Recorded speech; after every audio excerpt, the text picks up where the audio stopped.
Hey everybody, welcome to my video diary. As you can see, today is super duper casual. I'm in what I refer to as my bear robe, which is an amazing floor length zip up robe with a hood, pow hood, because I'm very tired in a way that I can't really explain, in a way that frustrates me still.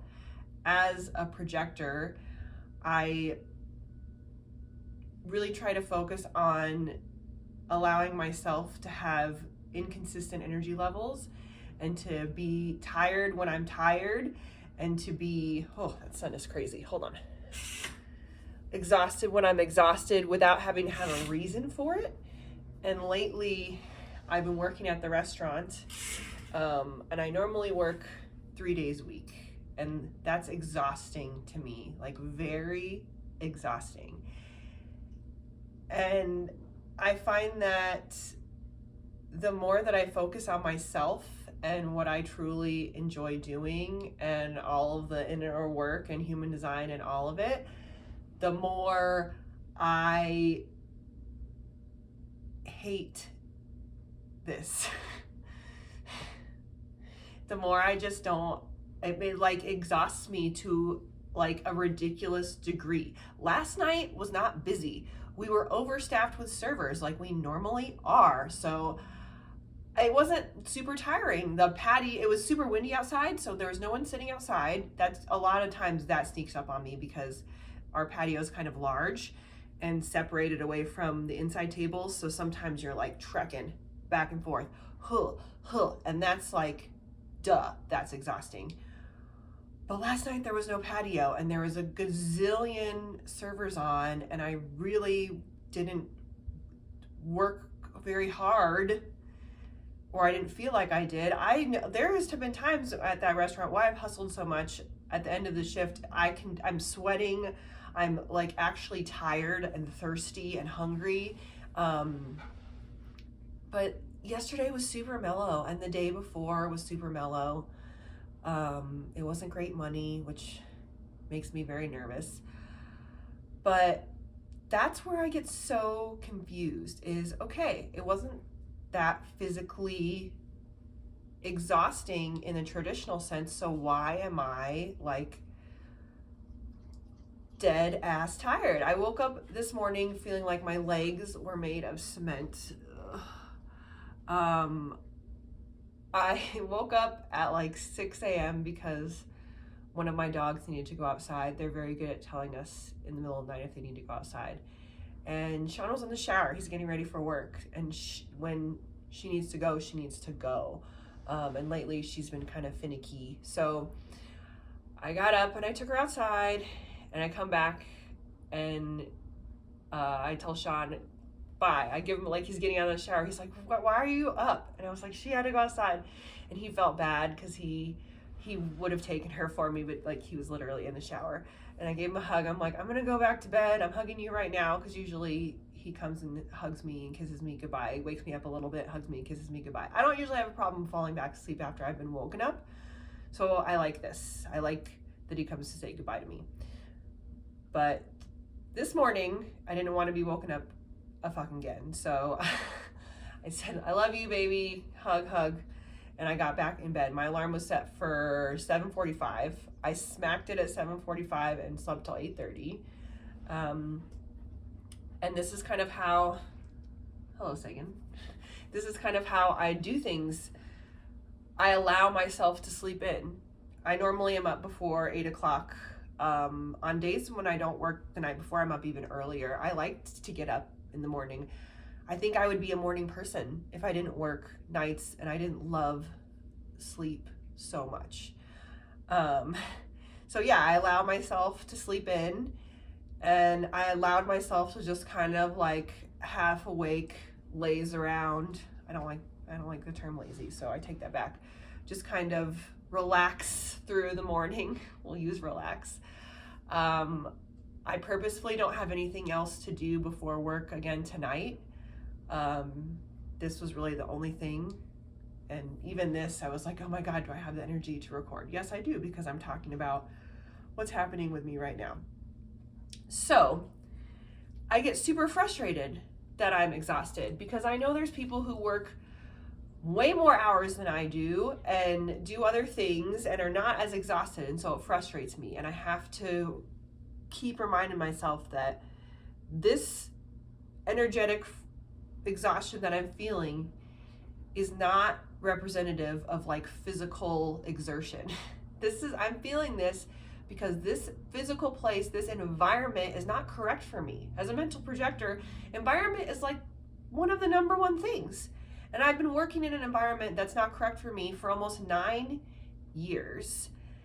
And I've, in the last probably year or two, realized that it's not correct for me because of human design. And I think the more that I'm in it and the more that I know it's not correct is like exhausting. It feels comfortable sometimes. I mean, I hate waiting tables, but I've been in the same restaurant for so long, it's very familiar to me. Everything's familiar. The people are familiar. The place is familiar. It's all very familiar, and I know what I'm doing.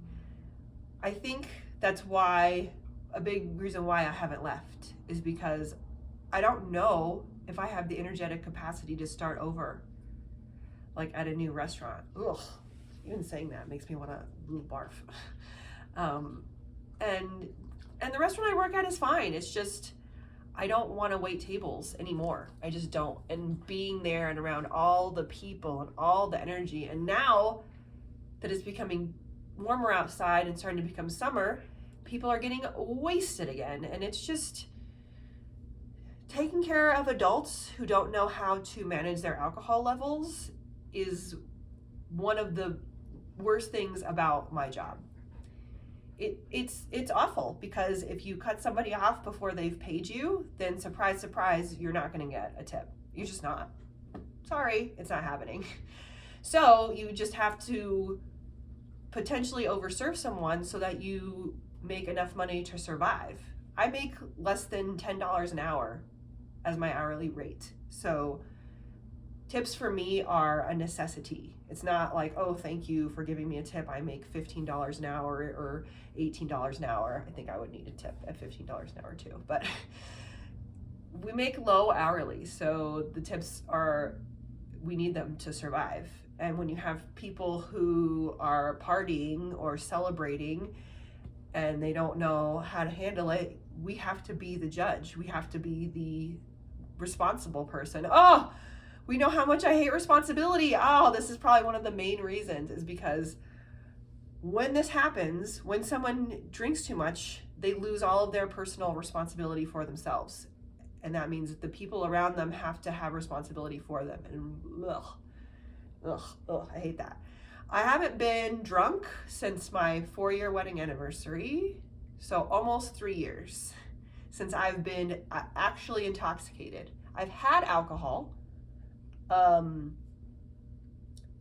It doesn't sit well with me physically. It hurts my stomach and just makes me feel crappy. Wine is too acidic and tannic, and liquor is just too much. I can do beers, light beers, ciders, nothing too acidic, because acid really jacks up my stomach in that form, in liquid form. I can eat a lot of like pineapple and other acidic things, but yeah, off on a tangent. Anyway, first of all, hangovers for me, it lasts multiple days. It's terrible. It's not worth it at all. I figured that out almost 3 years ago on our 4-year wedding anniversary, when I got blasted out of my mind off of sake. And Sean, for the first time in our entire relationship, and we've been together for almost 10 years, and so this is when we'd been together like almost 7 years, saw me drunk and throwing up. He'd never seen me like that ever in our relationship, not even on our wedding, where I had a good amount of alcohol because I could drink much better then. So yeah, it's just not something that I really care for, and it makes me feel like shit. So I don't really drink very much, and I think that's part of the reason why I have such a like negative reaction towards people who are like get sat at their table and you come and they're like, oh my God, I need to drink so bad. You will not believe my day. Please give me the largest amount of wine you can give me at one time. And you bring them their drink and they're like, hello. Like, to me, that is just, I mean, I have dependencies on things, but that to me, just to have a dependency on something that's so damaging to you is just, I don't know. I don't really like to take pills either. I have a weird thing with medications, even like aspirin or any pain relievers, over-the-counter pain relievers. I don't really take them. I take multivitamins and I take birth control because I don't want kids, obviously. We've had this talk. But yeah, I don't like to do that stuff if I don't have to.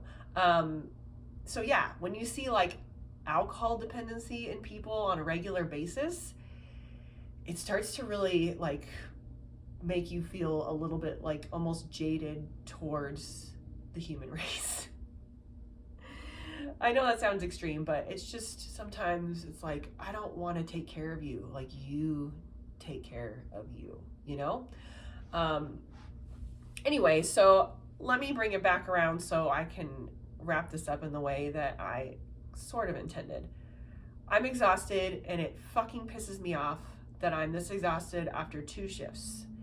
I have another shift tonight, and then guess what? I picked up Thursday night because I need money. I received a small inheritance last August from my siblings, from my late stepdad's estate, I guess you would call it. And I put like, at the time I put like $5,000 away in my checking account to help me with bills and things every month, because I knew it was difficult for me to work more than 3 days. At first I thought that was just me saying, you know what, this is what I want.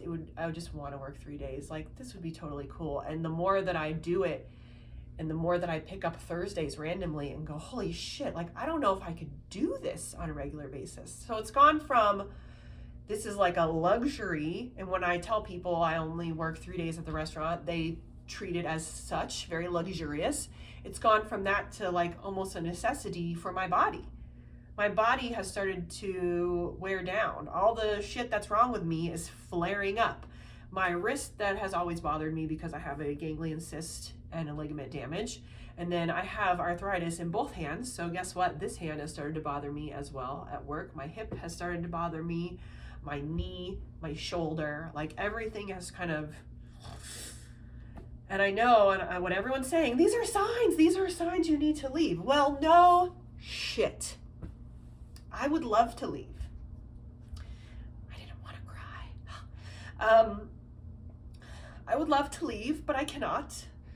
I have to pay my bills and support myself somehow. And I think that this is the real hard part for any non-sacral types, especially projectors, is, wow, the world is really not set up to help us thrive or even survive. Like, it's really not. And with prices of everything going up and, you know, people really tightening their belts, so really not eating out as much or maybe not tipping as much, which I assure you is worse. It gets scary. And so, yeah, it gets really frustrating because I see, like I say, all these other people running circles around me. And it's like, why can't I work that hard? I don't want to, but now I don't even think that I could, which is scary. Like, I don't want to make my injuries worse. I don't want to develop a new injury. And I want to protect my energy as best as I can. But I have to support myself. And in this society where I live, that means money. So I'm going to work obviously tonight, and I'm going to work tomorrow night, and I'll probably feel like total shit all day Friday. But that's fine. I don't really have anything scheduled on Friday. And this is how I do this. compassion for myself for feeling like this. I still have moments where I'm like, God, you suck, or why can't you work more, or, I'm freaked out about money. Ugh. I still have those times. I still have the thoughts. I just try to reframe them and try to look at the things I'm grateful for. And I try to plan for this so I don't have anything going on scheduled on Friday. I'd like to go get coffee with Sean. That would be great. But I do that so that I know I can be super relaxed and not have a lot going on mentally taxing for me. That's kind of how I try to work it. The times before I go to work, I don't normally leave for work until the afternoon, like 2ish. So before I go to work, I don't plan stuff. I might have like fold laundry on my list or some like one or two things so that I can do something. But I allow myself to just be a blob, to just be like, and anytime thoughts come in that are like, well, you should be doing this, or why aren't you doing this, or God, you have time to do this, I say, no, you allowed for this. You allowed this time for yourself. And why do I need this much time? Why do I feel? Well, what you're doing is much more taxing than you're giving yourself credit for and you're allowing yourself for. And I've been doing it for so long that it would be even longer. I spoke to someone on my podcast recently who quit her job, a very busy, taxing, emotionally, physically taxing job, and moved to an even like a slower paced community, a slower paced place. And she said it took, I think she said over a month, maybe 2 months for her body to like regulate, and she couldn't do anything. She got there with all these ideas of all the stuff she wanted to do with her more spiritually aligned business, and she couldn't even start because her body was and her energy was just so turned around from what she was doing to where she was now. And I'm still in this is what I'm doing phase. So this is maintenance. And I'm just worried that my maintenance is going to catch up to me. And at one point, like physically, I won't be able to do this job anymore because I don't really know what else I can do to make the amount of money that I do in the short amount of time that I do, except for my own personal business.